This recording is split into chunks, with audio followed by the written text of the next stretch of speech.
So as A-Day is rapidly approaching for Alabama today, we need to break down some of the news and tidbits we've been getting not only from practices, but from the scrimmage and talk about why it should excite Alabama fans. But we also need to talk about what we would like to see during A-Day. But before we can get into all of that, y'all know the drill. I've got to hear from you. Hop down to the comments, give me a Y for yes, N for no. Are you excited for A-Day? And then let me know what you're excited to see. If you're new to the channel, be sure to subscribe. Hit that bell notification. I do constant college football content. You don't want to miss any of it. And if you enjoyed the content, be sure to like and comment down below. Those interactions really do seem small, but they are massive to content creators such as myself, and both getting picked up and maintained by the YouTube algorithm. But having said all that, let's jump right into this. And we're going to start on the defensive side of the ball, because for those of you that have been around the channel for any extended period of time will know I love defensive football, and anytime we start analysis, that's always where I like to begin. And we are going to start on the defensive front, where someone who switched positions reportedly had a big second scrimmage, and that's Keon Keeley, who will now be playing the bandit role in Womack's 4-2-5 swarm defense. And this should be music to the ears of all Alabama fans. Listen, we're not saying that Keon Keeley has won the job off of one scrimmage. That's not my point here. My point here is this. If you have freshmen, if you have guys who are learning a new defense, check across the board, learning a new offense, check across the board, or have done a positional switch, if you get news that that guy, it's like, hey, they're really taking in what the coaches are telling them and transitioning it to play, and they're excelling, they're ahead of the learning curve, that's great news. We understand that this is only spring. This is the acclimation period. There's still fall camp. But to hear a guy that is so talented, like Keeley is, have a position switch during spring and then start to translate that ability into that new position, that's great news in my opinion for all Alabama fans. We can talk about this as well as Quay Russaw, who is battling it out with Keanu Cott, Yanze Pierre, and so many others such as a Quindarius Robinson. Both Keeley and Russaw reportedly had a massive second scrimmage where they were really, really hard to block. And iron sharpens iron. The fact that you have these younger guys really starting to show out, that's great for the entire room. It's going to push everybody, and it will make everybody better. It's one of the reasons why Alabama has been such an enticing destination for so long. You can look at an offensive tackle and tell him, hey, you want to get better? You've got to go and block against that guy every single day in practice. That guy I'm referring to is a former 5-star. Of course, that's going to make you better. And to hear that some of these younger guys are getting acclimated, they're flying around and they're starting to play with confidence, that's great news, and we hope it continues into A-Day and certainly into fall camp. Listen, there's still a lot of time and opportunity left, a lot of football camps to be had. But the fact that someone who just switched positions is getting it down, starting to show out, I think that's really exciting news. And the same can be said with the other side, where we talked about Russaw, we talked about Cott, we talked about Quindarius Robinson, and Yanze Pierre. That's going to be a really difficult unit for offenses to stop, and I personally can't wait to see it.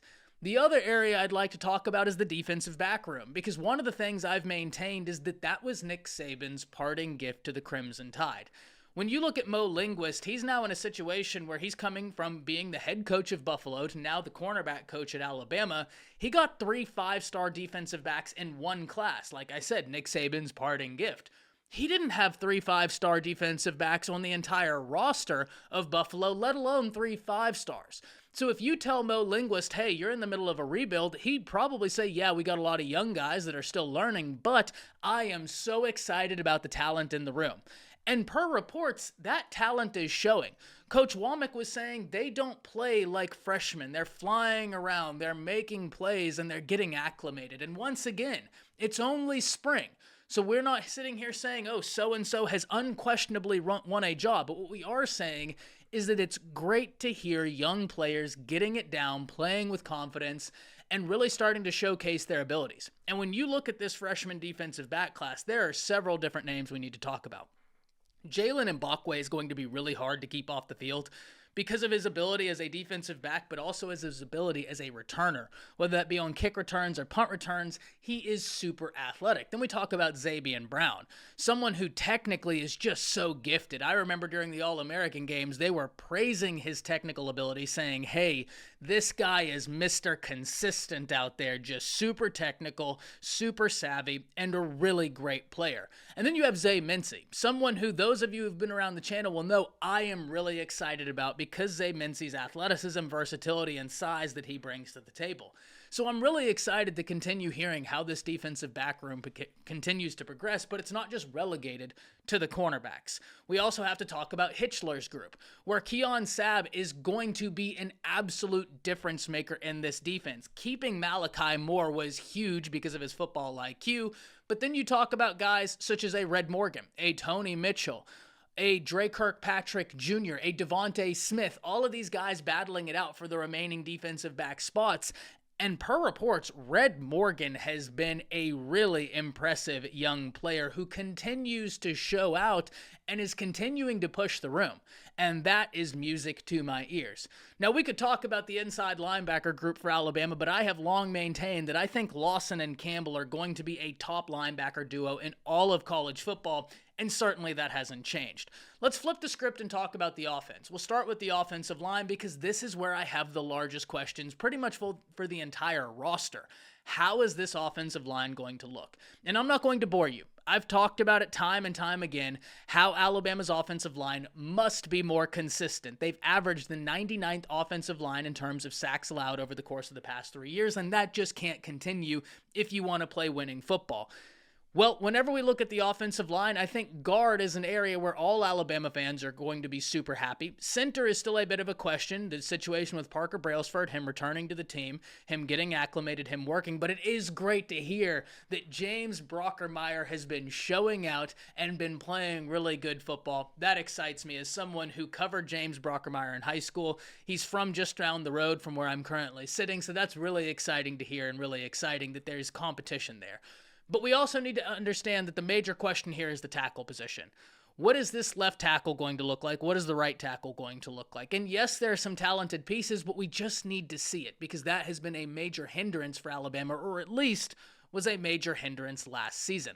Caden Proctor reportedly coming back via the transfer portal. That should increase the competition there, but I can't wait to see what it looks like during A-Day. We talk about the running backs, and this is an area where I don't think any Alabama fans are worried in the slightest.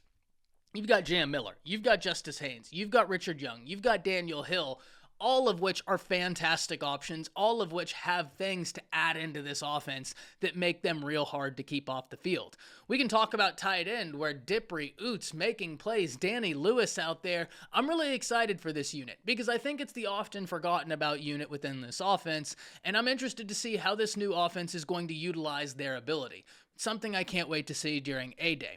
Let's talk about the wide receivers real quick, where there are no shortage of options. We can talk about Jeremy Bernard. We can talk about Kendrick Law, Kobe Prentice. Everybody knows they're going to be hard to keep off the field. But what about a Cole Adams? What about a Hamilton? Two guys who are younger, who are really showing out, really making plays in practice. And that, once again, ladies and gentlemen, is exactly what you want to hear in spring. The competition is heating up, that guys are starting to get acclimated and they understand what their assignment is. And finally, we transition to the quarterback position where reportedly Ty Simpson had a massive second scrimmage, and that's great to hear. Listen, the fact that all of these quarterbacks are developing under the tutelage of this new staff is amazing news. It's long been my complaint that Jalen Milroe just didn't have the quarterback coach that so many other institutions across the nation had. He didn't have it under Bill O'Brien. He didn't have it under Tommy Rees. But now every quarterback on this roster is benefiting from quarterback coaches that have proven to be elite quarterback developers. That's going to move the needle for every single guy on this roster. And that's great news for all Alabama fans and the team. The fact that all of these quarterbacks are showing out, they're making plays, and that they're all developing. That really excites me. Let's talk about some of the things we want to see during A-Day. And I think briefly we've talked about some of those points already. We need to see the offensive line come together. We want to see that development. We want to see the depth start to show. I'm not worried about the guards, but we need to see what tackle looks like, and I'm really interested to see that when the bullets start flying.